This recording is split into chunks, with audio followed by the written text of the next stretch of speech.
Hey, I'm Kev Mr. Kerr, and welcome to Power Oversteer, one more show on the ElusiveKev channel. And in today's episode, we are previewing the 10th round of the 2013 FI Formula 1 World Championship, your Hungarian Grand Prix in Budapest, Hungary, at the famous Dust Boulder Hungaroring, the tight and twisty track. And heading to the Hungaroring, the standings are Vettel leading at the front after a great win at his home round at the Nürburgring last time out, breaking his duck of winning on a home turf and winning in July. Second is Alonso after a good fourth place, with Raikkonen in third, Hamilton in fourth, and Webber in fifth. Rosberg is sixth, with Felipe Massa in seventh after that early race retirement. Roman Grosjean is 8th after a great podium, with Paul di Resta in 9th, and Jenson Button rounding out the top 10 in his McLaren. Very low down, but a very good 6th place last time out. In the Constructors, it is Red Bull leading by quite a way from Mercedes in 2nd, with Ferrari just 3 points behind Mercedes in 3rd. Lotus are 4th, and there's a good battle for 5th between Force India and McLaren. Toro Rosso are 7th, and Sauber are 8th with 7 points. Williams, Marussia and Caterham have still not scored a point this season, and this race marks the halfway point of this season, the 10th round out of 19 races. And there's been quite a lot of news since the last round in the Nürburgring. Sauber, they've had investors, they were working hard to get some because they're a bit cash strapped, but now they got some from Russia. And a director of one of the companies, his son is a racing driver, a 17-year-old racing driver in the Formula 1 3.5 series. He is 9th in that championship. He is Sergei Sorokin. Sorokin? I think that's how you say it. But yeah, Sergei Sorokin. I think so. I think that's how you say it. He's a young Russian driver. He's only 17, could be 18 next year if he makes his debut in Formula 1, has been suggested. One of the conditions in this takeover, apart from giving those millions into Sauber, is that he has a race seat for 2014, or a seat for 2014. We don't actually know if it's a race seat or if it's just a practice seat. I haven't seen it in any press release that it is a race seat. I've just seen it as a seat for 2014, and it would probably be wise to stick him in 3.5 while he could do practice sessions on his off weekends, including at the Sochi circuit in Russia for the debut Russian Grand Prix, which is scheduled for next year. But yeah, Sauber, very good investment for them. And Sorokin, very good young driver. He's showing good pace, but you know, he still needs to mature as a driver before he gets that huge step up to Formula 1. He was 3rd in AutoGP. He's been front running Formula Bath in F3 as well, but yeah, he still needs to mature a bit. And talking about young drivers, let's talk about the young drivers test as well, which happened at Silverstone from the 17th to the 19th of July, so last week. And we had some good performances from some youngsters. We saw Daniel Ricciardo in the Red Bull proving his worth, showing very well as in the Toro Rosso. The same for Carlos Sainz Jr., the son of 2-time World Rally champion Carlos Sainz, and currently in GP3 in the top 10 of the championship. In that, yeah, he did very well on his runs as well. So Kevin Magnussen for McLaren, and Tadej Felix da Costa as well for Toro Rosso. So yeah, those youngsters did show their worth at that young drivers test, and there's quite a few to look out for. But there was the regular drivers in that test as well, of course, because they were testing out the new tyres as well. And to end the test, we saw familiar face at the front, Sebastian Vettel again. But since then, there's even been more news, or apparently some more news. There are rumours that this Hungarian Grand Prix could be the last for Nico Hulkenberg at Sauber. Of course, we all know he kind of forfeited his contract, or Sauber it gave him a clause to get out of his contract because they didn't pay him, and so yeah, he's basically contractless, and it seems like this could maybe be his last race for Sauber, and I hope not, because what's he going to do for the rest of the year? It seems it would be very strange and very odd decision, even if they do have the new investors wanting to bring in their own guys. And also another rumour, I know it's almost news now, is that the Austrian Grand Prix could return next year to the calendar around July time, around the time when the New Jersey race was meant to take place. So yeah, could this be a replacement for this always troubled New Jersey race, which seems to always be planned but is never quite going ahead, and it's not even said that he's going ahead next year. It's just it's meant to be on the calendar next year. But the Austrian Grand Prix on taking place at the Red Bull Ring, the old A1 ring, about a minute lap in an F1 car, and what a great short track it is. Going up the hill, tight right-handers at the top of the hill with that hairpin, and down the hill with flowing right and left curves, and it's just a great track, and I do hope that is actually true, that Dieter Mateschitz and Bernd Nicholson have agreed a deal to bring back the Austrian Grand Prix for next year. But let's actually talk about this Grand Prix, the Hungarian Grand Prix. Let's talk about some track facts. So some track facts about the Hungarian Grand Prix, which takes place at the Hungaroring Ring. It's going to take 70 laps, and the circuit length is about 4.3 kilometers or 2.7 miles. So the race length is about 306.6 kilometers or 190.5 miles. This will be the 29th time it will be held, after it was first held in 1986. But before that, 50 years before that, there was a Hungarian Grand Prix in 1936 with the Mercedes-Benz and also Unions and Ferrari teams showing up there. But yeah, in 1986, Bernie finally got a race, a Formula 1 race, the first one held behind the Iron Curtain of the old communist regime of Soviet Union. And so it took place at this twisty track in a dust bowl, gets very used throughout the year, very tight, very twisty.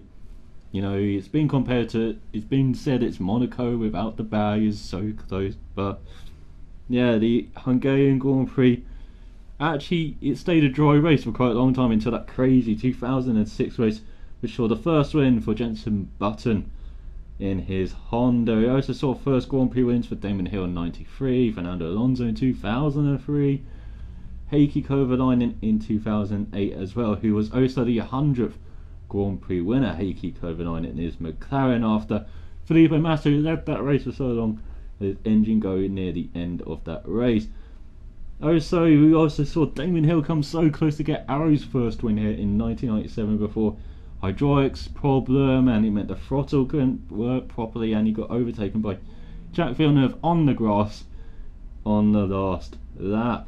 2001, Michael Schumacher equals Alan Prost, then record of 51 Grand Prix wins at the Hungarian, also clinching his 4th world title, just like Prost got 4 world titles. And as I said, 2006, first wet race for Button, took victory from 14th place on the grid. In 2009, it was confirmed that Hungarian Grand Prix would be held until 2016, so we've got 3 more years after this one.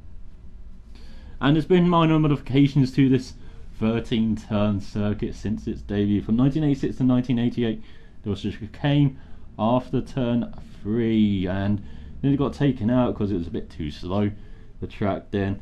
And there were further modifications in 2003 to create more passing opportunities, with the area before turn 11, now it's a straight line. It used to actually have a fast bending in, you know, it was a bit curvier towards turn 12 before there. But there's a very difficult track, and it's a very popular track for McLaren though, who have won it 11 times here, with Williams winning 7 and Ferrari have won here 4 times, if I remember correctly off my notes here. But yeah, last time out though, no, it was 5 times for Ferrari.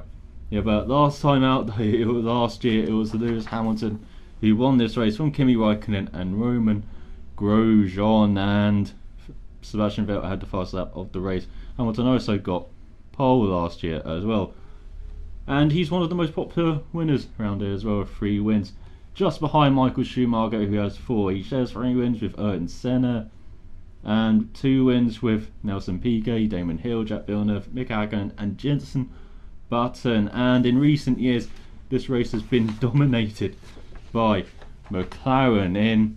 Since 2005 it's only been twice won by another team, with Mark Webber and his Red Bull in 2010, of course Button, as I said, with Honda in 2006. And in the early part though, it was mainly Williams who dominated the race, with the Williams Honda of Nelson Piquet winning the first 2 races for the McLaren Honda of Senna won in 1988. And as I said, it's very hard to pass round here, as Terry Boutsen showed in 1990 with his Williams Renault holding up Ayrton Senna for the whole race to grab one of only his 3 wins in Formula 1. But yeah, it's a quite interesting track, and we expect qualifying to be very important around here. But it's a nice flowing track if you actually drive it in games. It's got a very nice second sector, and the last sector of those 2 almost 90-degree nicely radius bends there, very difficult to get right occasionally. And then the first sector again with that first corner, and then we got the second corner as well, which are expected to be the main passing spots here, with DRS on the front straight and then out of the first turn before the second turn as well. We're going to see how that works out. But yeah, that is some facts about the Hungaroring and the Hungarian Grand Prix, or the Magla Nagladingin.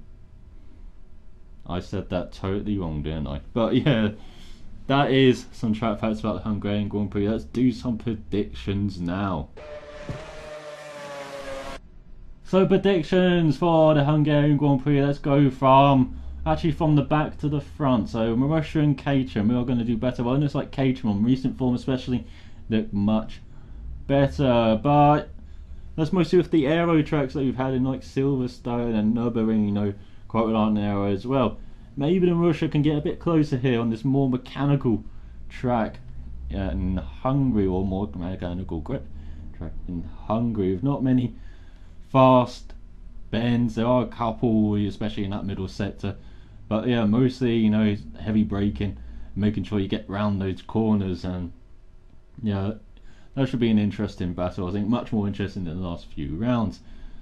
And then ahead of Williams, I don't expect much better for them, sadly, and they've missed the opportunity to get points in the last 2 races with Maldonado. You know, poor pit stops, in Germany and in Silverstone, just not quite having the pace again near the end of the race after the safety cars. Toro Rosso, they could be in the shout with points. They've been strong everywhere this year. Last time out though in Germany, a bit inconspicuous, but I expect them to be a bit more on form here. And you know, the car, it kind of suits this track a bit like Canada, a bit like Monaco. So I expect them to be, you know, fighting for points here. With Sauber, you know, good investment now for them. Hopefully the team can, you know, build a bit towards for the future, and maybe get some developments for this year to make sure they can, you know, battle with Toro Rosso in the constructors. But yeah, Sauber, if they're going to be fighting for points, I expect it with Hulkenberg. Even though Gutierrez has, you know, raced on this track before, he's done very well before, GP2 and GP3. But yeah, I expect Hulkenberg to be the one to fight for points, just like in the last 2 rounds with 2 10th places. Then we have McLaren and Force India, and McLaren again are expect to be stuck in that midfield again, really fighting for 10th or 9th place, with Force India ahead of them. Even though the tyres, you know, this is the first race with these new 2012 construction tyres with 2013 characteristics, I do believe, you know, Force India will still have some pace here after a quite unusual weekend in Germany for them this year, where they were quite off the pace. And then we have the top 4 now. We have Lotus, we have Ferrari, we have Mercedes and Red Bull. I think Mercedes again in qualifying, but in the race I'm thinking about Red Bull here, and maybe Lotus as well, depending on how they look after these tyres. A bit of a softer selection now with these new construction tyres than was originally planned, so it'd be interesting to see how the tyres hold up. And that's why I'm kind of ruling out Mercedes in the race. They couldn't look after the tyres in the Nürburgring, and I suspect they might have the same problem here in Hungary, even though it won't affect them as badly, because as I said, it's a bit harder to overtake around here than in the Nürburgring. But yeah, I don't expect them to be really fighting for the win. Maybe a top 5, but yeah, that's about it for Mercedes. Ferrari going to be stuck in there. No big weekend for Massa, hoping to get a good race in before the summer break, which starts after this weekend, and in 4 weeks until Spa and the Belgium Grand Prix at the end of August. But yeah, those are some predictions. The top 3, I'm going to go for Webber. I'm going to go for Webber, a bit bolder. Webber, Raikkonen and Vettel, I think, will be the top 3. That's my top 3. Let me know what yours is in the comments below, and I hope you enjoyed this preview of the Hungarian Grand Prix, and I'll be back with, of course, the review of the Hungarian Grand Prix as well, and before that, some gameplay on this channel as well. But thanks for watching, so till next time, cheerio.